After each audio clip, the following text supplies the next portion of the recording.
Hey everyone, welcome from Montana. Well, Lisa and I thought we would upgrade our camera gear by adding some new microphones, try to make better audio in our videos. And we clearly didn't practice enough before we came out and started shooting videos. So what we're trying to do here, this goes back from late February. And we're coming out here and we're going to try to finish up some of the plumbing, do most of the rough and electrical, finish insulating, and put up our vapor barrier and basically get ready to get the heat turned on the radiant floor. So why don't you go ahead and sit back as we kind of show you what we did during this trip.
So one of the big things to do, obviously, that coincides with turning the heat on is we had to have insulation.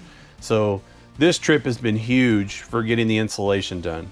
So a couple things we did that we showed in other videos is we put blocking in onto the walls, and we did this blocking because we're not going to put upper cabinets down here in the Homestead kitchen. We're going to put open shelving.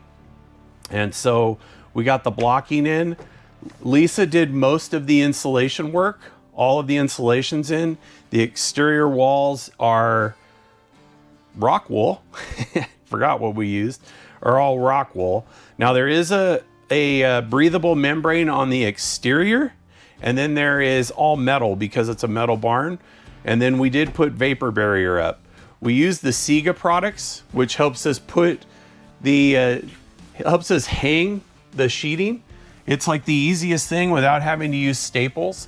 And then they have a bunch of stuff to keep your corners nice and tight. Also, they have what they call a curveballs material, which allows us to seal it to the concrete. So all this stuff's completely sealed up. Now we're not going through and making sure everything's 100% tight. And there's been a lot of concern that people have looked at our videos and going, hey, your place isn't gonna breathe, but we do have a breathable membrane on the exterior. So any moisture that does get past here, does get into the walls, will go out through the exterior. So really glad to have this done.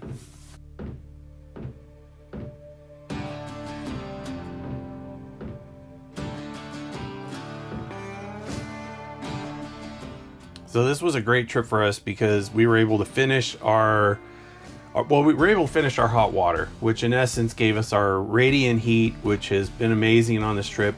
And it also gives us hot water, so we're now taking showers and everything in the apartment upstairs. Kind of wanted to talk through what we did here. We have this automatic filler for the glycol. We're using glycol in the system, so that way if there's ever a power failure, we're less likely to have a bursting issue either in the concrete or in the I-joists upstairs. The other thing we did is on all of our distribution for the water, I put a valve or a manifold inside where everything can be valved. So this way we can open and close different valves as we're here. If we're going to work on something like right now, these aren't done, we can close them. And then the extra ports are also giving us the ability to put in some hammer arresters. So just tried to keep it clean so that over the long term, this system's easier to manage and troubleshoot. I started all this myself, and then I brought in one of the local experts to help me finish it. I don't know that I couldn't have got there, but it was starting to take a lot of time that was taken away from getting some of the other build done. And to be honest, having that expert knowledge was super helpful because he thought of stuff that I hadn't. Nobody had talked to me about doing polyglycol at all. And so that was super helpful. And then we put a condensate pump for the condensate coming out of the unit that then pumps over into the washer drain. So that way we keep everything moving and we don't have any actual drains here inside. So this has been great, and this is probably one of the biggest wins we've had in a while.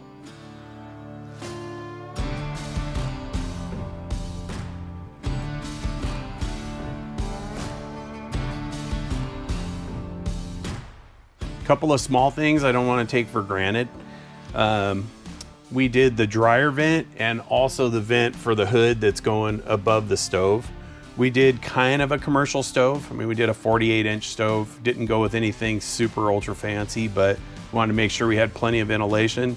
The other thing too that we learned, we didn't want to put too much lighting. Lighting's one of those things where it's a real skill set where people really need to know anything about lighting. And what we did is just start spacing lighting out and tried to look at how many lumens we had and used Google and tried to figure out where to put it.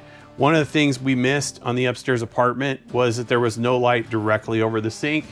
So corrected that mistake downstairs. So we put an outlet there so that we can have something directly over the sink.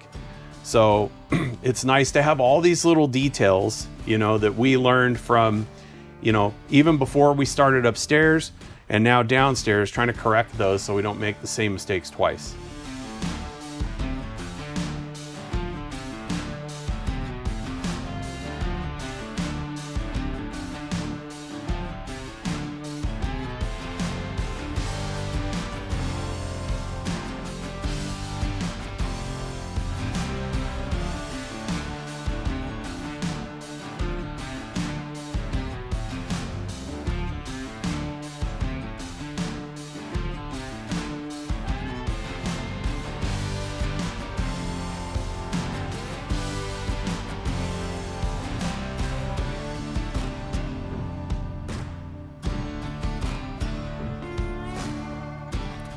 So the one thing we did is we started some of the supply water rough-in. On this side of the building, we're done. And so I've got the supply line for the kitchen sink. Coming from Southern California, we put all of our water lines in the exterior walls. Our current house in Southern California has got 2x4 walls. This happens to be 2x8 walls. But it can get down to -30, -40 here. That's not the norm, but it does happen. So we wanted everything to be inside the heated airspace. So if you see this and you go, man, how are they gonna hide that? We're not having upper cabinets, but we are gonna have a cabinet where the refrigerator is and a pantry. So we'll be bringing this in through the pantry and then running it down below through the cabinets until we get to the kitchen sink. And then hopefully we won't have any problems with freezing water lines.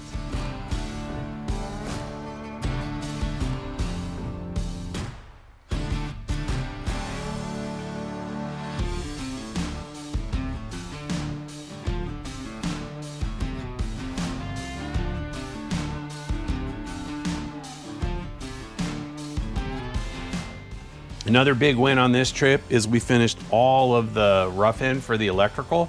Few mistakes were made, meaning, you know, you start losing track of where wires are going. Even when I was getting ready to start this video, I took a look and thought, oh, I'm missing a wire. And then you're like, no, you're not missing a wire. But it is a concern because as soon as we're done putting, you know, finishes on the walls, you can't get in there and make a quick fix. So spend some time checking all that stuff out, and then got all of our lighting ready to be installed, all of our plugs, our outlets, and then it's all terminated over by the breaker box, which again is on this side, but we have it with vapor barrier already. So all those wires have been ran, all the in-wall electric heaters have been ran. We don't have many of those, but there are some places we wanted to be able to control the heat differently without a zone. The room I'm standing in now is our pantry. And so we did not run the heat inside the pantry and the floor because we wanted to be able to keep it cooler in the pantry if we chose to.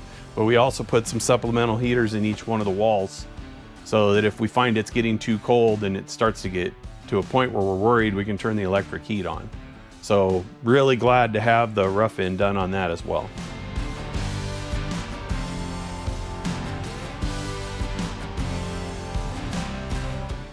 So that's it for this video. I decided to leave you guys where we started with this amazing intro and outro. Again, thanks for your patience with the audio. We're trying to do the best we can to put out a quality video. Hope you appreciated all the updates and kind of showing you guys where we're at and why we chose certain things. If you have any questions or comments, please leave them below. And just appreciate everybody watching our videos. Don't forget to subscribe and like the video if you enjoyed it. And we got more exciting content coming your way, so we will get that out to you as soon as we can. Thanks for watching.